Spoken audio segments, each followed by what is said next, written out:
के टाइम में प्रार्थना करने लोग जाते हैं, ईश्वर से प्रार्थना करते हैं, है ना?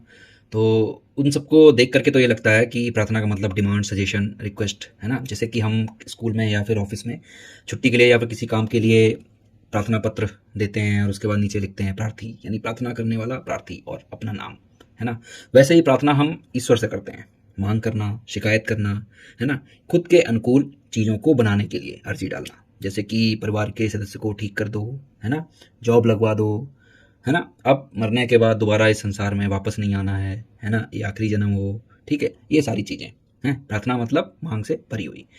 तो ये क्या हुई? ज़रूरतें हुई। जब ज़रूरत ही नहीं होगी तो प्रार्थना की भी आवश्यकता नहीं पड़ेगी, है ना? जो मुताबिक नहीं हो रहा है उसको उसके मुताबिक मुताबिक करो, है ना? ये सारी सजेशन हम क्या करते हैं? ईश्वर को देते हैं जा कर के, ठीक है? शिकायत करते हैं और शिकायत का मतलब होता है दुःख। जब दुःख होगा तभी तो हम किसी से शिकायत करेंगे जा कर के। दुःख नहीं होगा, सुखी सुख रहेगा तो हमें शिकायत करने की ज़रूरत भी नहीं पड़ेगी।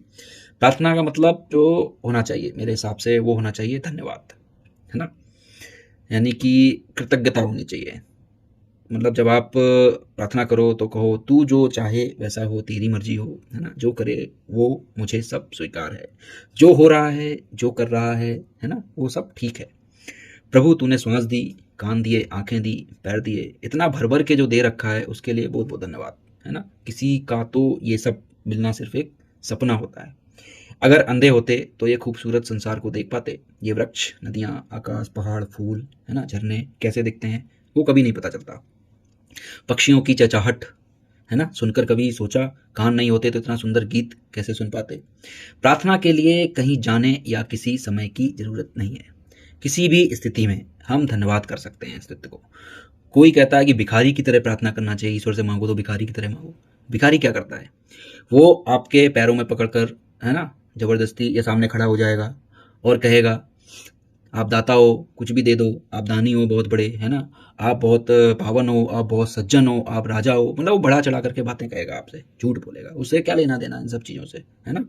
वो ये सब बोल के सिर्फ़ खुशामद करता है, किसके लिए? पैसे के लिए। पैसे दोगे तो धन्यवाद देगा, नहीं दोगे तो गाली देगा, है ना? उसको तुमसे क्या लेना? और हम भी पैसे इसलिए दे देते हैं कि चलो बद्दुआ ना दे, गाली ना दे, है ना? तो भिखारी को तो सिर्फ़ अपने काम से मतलब है, दूसरा उससे कुछ लेना-देना नहीं है। हमारी प्रार्थना भी अस्तित्व के लिए कुछ ऐसी ही है।